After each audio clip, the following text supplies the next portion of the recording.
Hey guys, it's Tina. I am doing a quick video from my car. I don't usually do these types of videos anymore, but I wanted to share something that happened to me on Monday. And I posted about this on my Facebook and on my Instagram. So if you guys aren't already looking at my content out there, do it because it's great stuff and super inspirational. I mean, really, that's the crux of what all of my conversation is about, is helping people be inspired to transform their lives, starting with their money. Like, clean up your money household and your life will be better. And this past Monday was a great example of that. So here's what happened.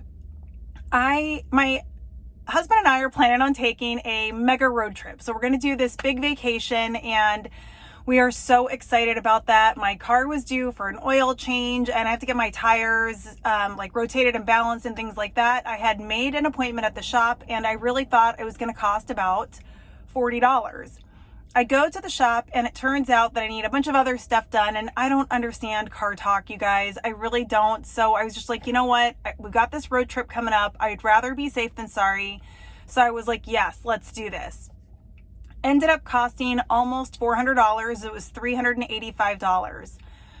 On the way to get my car, hop in my car to leave the shop, my key fob breaks and the metal key portion of it completely separated from, here, I'll show you what I'm talking about. This is the spare, but this portion separated from this portion. And I think, oh, unbelievable. Of course that would happen. But I'm ready to go. I got to get groceries. I was already at the shop for 2.5 hours thinking it was only going to be an hour tops. So I leave. I go to the grocery store. I make my purchases. I come back out to the car. And at this point, when I had pulled the key out of the ignition, the metal part completely separated. It had cracked and I could see that it was separated, but it hadn't stopped, being a single unit. When I went to go put the key back in and twist it again, it completely broke off. So I had only the metal shaft part here, and I put it in and I kept trying to start the car and it was just not even going to turn over for me. And at this point, I am beyond frustrated. I know these fobs can cost $300 to get a brand new one with everything together. I had just spent $300 more on car maintenance than what I had planned. And now my car wouldn't start. And of course, my head's starting to race. I got cold, frozen food in the back. I'm in the third row. Thought I had a great parking spot, but of course, it's embarrassing as all get out when you can't start your car.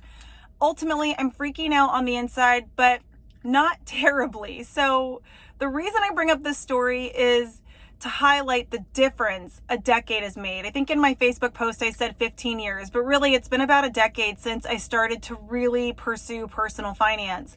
And if you had caught me when I was 25 to 30 and I had been in that situation, between thinking I would have to pay $300 for the fob and the $300 extra on the car maintenance, and then the car not starting, I probably would have completely cried. I really think I would have just sat in my car and whimpered in this pathetic hurt bird kind of a way, because whenever things would go wrong in the past that cost me money that I didn't have, it overwhelmed me to the point where I felt like I had no control in my life. I felt like anybody could run me over. It just was such a dismantling and disheartening experience for me, that, especially considering I'm a very controlling person, I like to know what's going on. I like to have authority over the things going on in my space. And so to feel overwhelmed and feel like all of this is happening to me and there's nothing I can really do about it, that's what I used to be like, especially when it came to money stuff.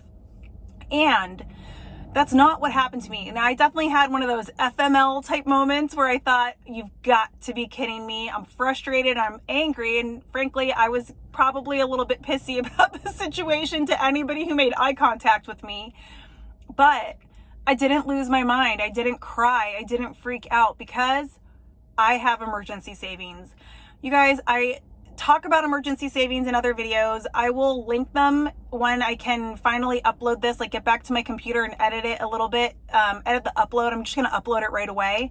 But having that emergency savings and knowing that I am not going to have to pull out a credit card and use money that I don't have to pay for a fix that was unexpected, that is such a game changer for your mental peace. I'm not going to say that I wasn't ruffled. My feathers were definitely ruffled on Monday, but I didn't lose it. I didn't freak out. I didn't cry.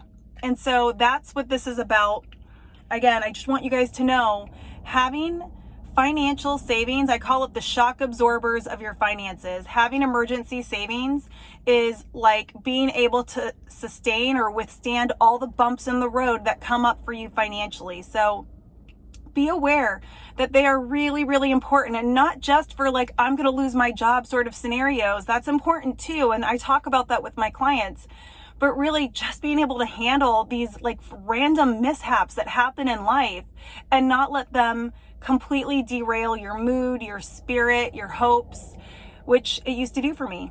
So anyway, guys, that's all I really wanted to say today. It was just such a pertinent story to the type of things that I talk about my clients with. And again, it's just when you get your money life in order, you really, really change everything. Everything gets easier when your money stuff is figured out. So I hope this is helpful to you. I hope that you guys can resonate with this story a bit, and I will see you in the next one. Bye.